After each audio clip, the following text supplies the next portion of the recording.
guys, so I'm so excited for this book review today because I recently read a book that completely opened my eyes to the way I thought about unhealthy relationships. Did you know that college-age women experience a higher rate of dating violence than any other group?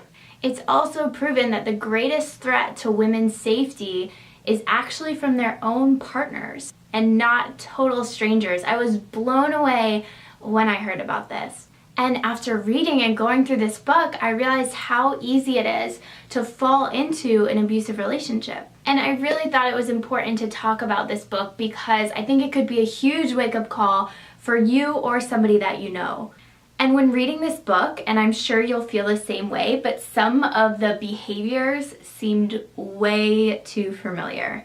This book spoke to me in so many ways, and it is called The Dorm by Terri Weinmann. This is a fast-paced story that is told from different perspectives and follows a college freshman for 6 months who is the entitled and self-absorbed Blair Palmer. So this book is especially exciting because it follows Blair through that semester while at home she was so sheltered. Fresh out of high school, she's constantly tweeting and texting and posting to her people, but who isn't? And with technology intertwined in today's relationships, I feel like they're becoming so much more possessive. So where do we really draw the line? Blair, well, could have been me a few years ago, but if you're watching this, maybe Blair is you right now. During the summer semester, she meets this amazing guy named Logan Mills.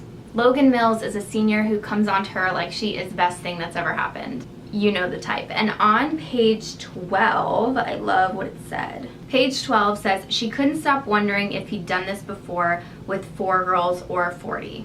I read that and I was like, wow, been there. It's such a typical situation that becomes not so typical really fast. Within 5 minutes of meeting Blair, Logan's calling her gorgeous, saying she's out of his league. And as the relationship unfolds, she starts finding worth in herself through his thoughts, which so many of us in relationships are guilty of.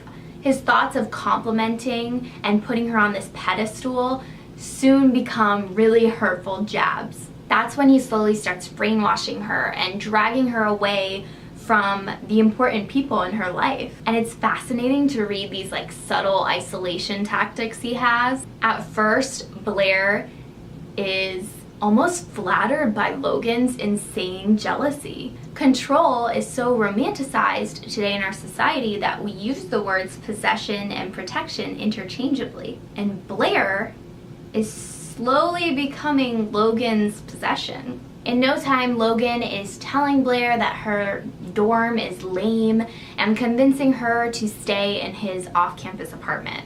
And that's where the isolation in the story really begins. But growing up in a household where she felt so sheltered in, she felt this odd sense of freedom in Logan. Although she was slowly being controlled, it wasn't by her parents. And that to Blair was satisfying. Logan hates her whole family, her whole squad, and that's where his intense emotions begin to erupt. Blair begins to notice that it doesn't take much to set Logan off, especially when he's drunk or stoned. Soon she starts making all of these excuses for his bizarre and controlling behavior. And the more alcohol Logan had, the more insults he hurled. And then he threatens to blackmail her if she dumps him. I feel like Blair and so many others get so attached in the time invested in a relationship and the memories made more than the actual person they're with in the present.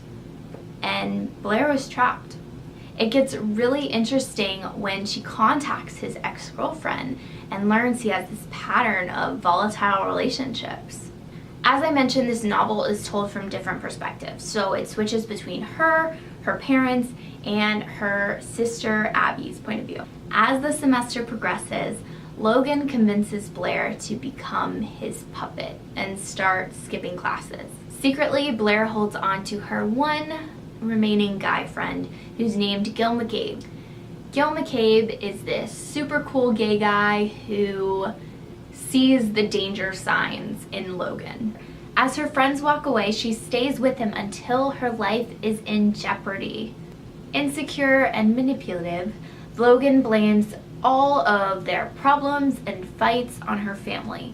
Instead of arguing with him, she turns her back on her family, lies on social media in denial that anything is wrong. The dorm has so many left turns that I could have never guessed. Remember that if you're not with a guy, you still exist. And at the first signs of any kind of toxic or controlling relationship, just get them out of your head. Things will get better. They always do, I promise. So again, my name is Kaila Walker. If you liked this video, go ahead and give it a thumbs up and subscribe on your way out.